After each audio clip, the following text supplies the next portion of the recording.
worded statements throughout the conference, but the biggest criticism against ASEAN is that it's just a big talk shop.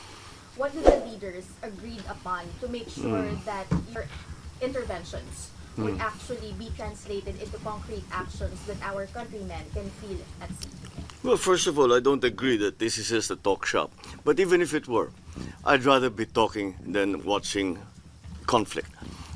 So if the talking is keeping conflict away, then ASEAN will have achieved at least one of its most important purposes. But I think what is important is that we are able to once again make our position very clear on different issues. Of course, South China Sea was a big part of that. And we, once again, as I have always strived to do, made our position clear, the Philippines' position clear, on how we see our sovereignty, our territory, our sovereign rights, and how we must be allowed to exercise them. So, again, it is important for the Philippines, for example, to be able to explain to member states and the other leaders who have come to join us the situation as we face it, because understandably they do not live with this situation day to day, and it is important to make them aware that it is getting better, it's getting worse, it's about the same, we're finding ways, and to show that, it is important, it is always very useful, because at some point there are many offers of help. And they say, if that is the problem, maybe we could do this. Maybe our country can send vessels. Maybe we can have joint operations. Maybe we can have discussions. Maybe I can serve as an interlocutor. All of these offers, which would not come if we did not make our position clear and explain to them what the present situation is, how the situations have evolved. I'm not talking only about South China Sea here. I'm talking about climate change. I'm talking about renewables. I'm talking about the development of gender equality, etc. All of these different, very important issues need to be discussed and need to be ventilated, so that everyone knows what everyone else is doing, how everyone feels, and how we can bring it all together to make it a cohesive effort that will make true changes. Sir, just a follow-up question. What were the concrete commitments given by ASEAN nations for the Philippines to be able to carry out its duties and protect its rights and interests in the South China Sea? Well, there were these, as I said, these offers of joint exercises, of continued discussions onto how we can keep the South China Sea a peaceful and prosperous area of commerce, to maintain the peace, to maintain the freedom of navigation. So these are things that perhaps might not be expressed in open session, but are expressed on the sideline. Much of the work actually that gets done here is in the sidelines, where you talk to one leader or a small group, over a cup of coffee. I mean, it's not like we organize a meeting. We just say, maybe we can. They pull you over and they say, maybe we can help here, or why are you doing that? We don't think that that's the best idea. Whatever, but it's all helpful. It's all helpful. Sir, last, which countries explicitly expressed interest? No. You have to keep. These are private conversations, and I would not like to put them in a spot by talking about the specifics of what we had discussed. Only to say that they for the most part,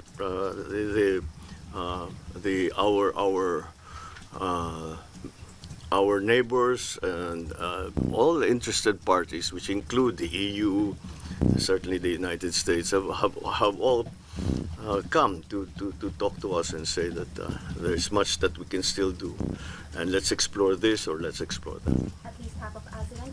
Oh, more than half. Thank Mr. you. President, Ivan Mayrina, KY Sara. Hi. Sir, my question is about the home front. Ito ho ang unang biyahe ninyo that you did not designate the Vice President as the caretaker. Oh. How should we read into this, Mr. President? Oh, because she's not part of the administration anymore. She's still in government, but she left the administration. So she's not part of the administration anymore. So she's not she's not part of the really the day-to-day running of what we are doing. So it would be unfair to ask her to now to impose that duty on her, since that's not part of her work now. Yeah. Should this not be construed as a complete falling out or maybe a sign of distrust on your part towards her? No, it's a very practical. It's a very practical reason, actually. That's how I came to that conclusion.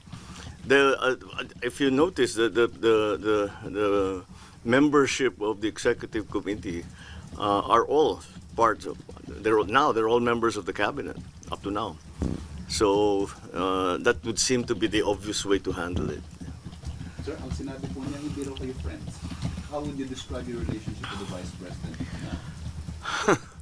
That's a good question. I don't know anymore. I'm not quite sure I understand. I'm a little dismayed to hear that she doesn't think that we are friends. I always thought that we were, but maybe I was deceived. Mr. President, Ana of GMA News Online. Good afternoon, sir. So Yes. can we just get your reaction on the allegation of Senator Bato de la Rosa that Malacanang allegedly tapped a certain Mary Ann Maslog in an effort to link former President Duterte. Who's Mary Ann Masnog? Allegedly, she was tapped by Malacanang to link former PRRD Senator Bongo and Police Major General Carama to Pogo-related crimes.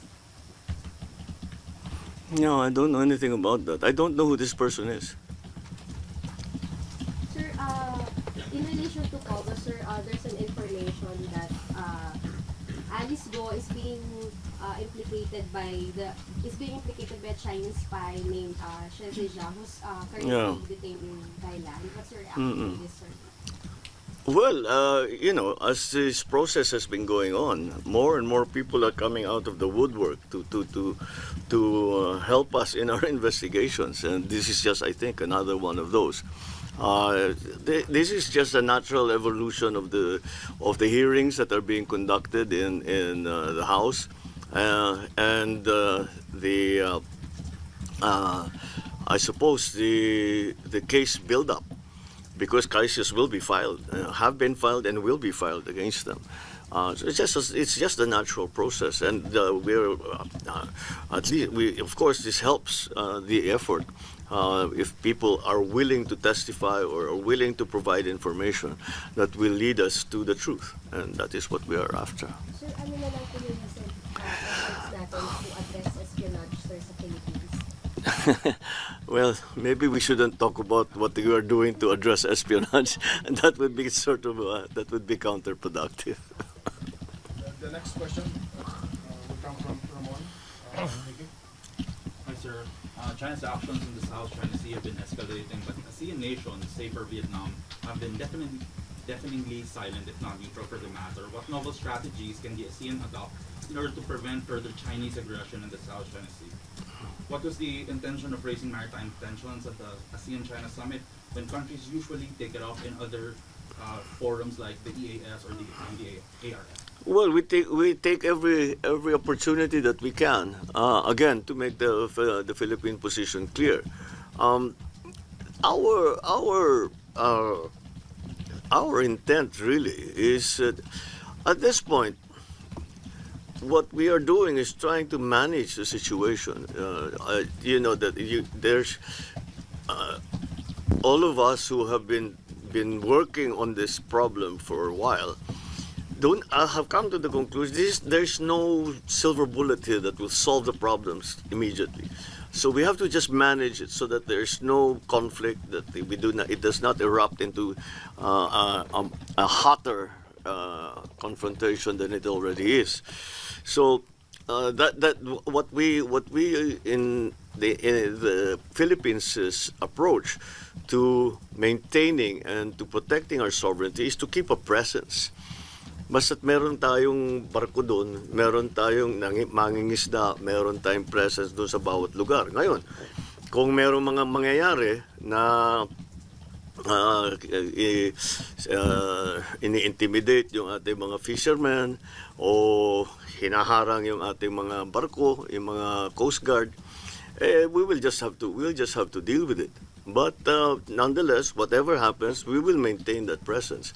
It's because it is important to show the world and our people that we are in the business of protecting our sovereignty. We are in the business of maintaining of protecting our territorial imperatives. We are insisting on exercising our sovereign rights. Sir, it was the Philippines that first proposed the creation of a code of conduct in the Yeah. South China Sea. When we couldn't get that, the Philippines pushed for the adoption of a declaration of conduct in 2002, and we're hosting the ASEAN in 2026. Will we push for the conclusion of the COC? Every single day we push for the conclusion of COC, because then that will provide the basis that will, I'm sure that will come when the time when if and when we have that COC. Then it will lay down the rules for everyone to follow, and that will stabilize the situation. That's why it is so important. That's why I don't want to make it a small matter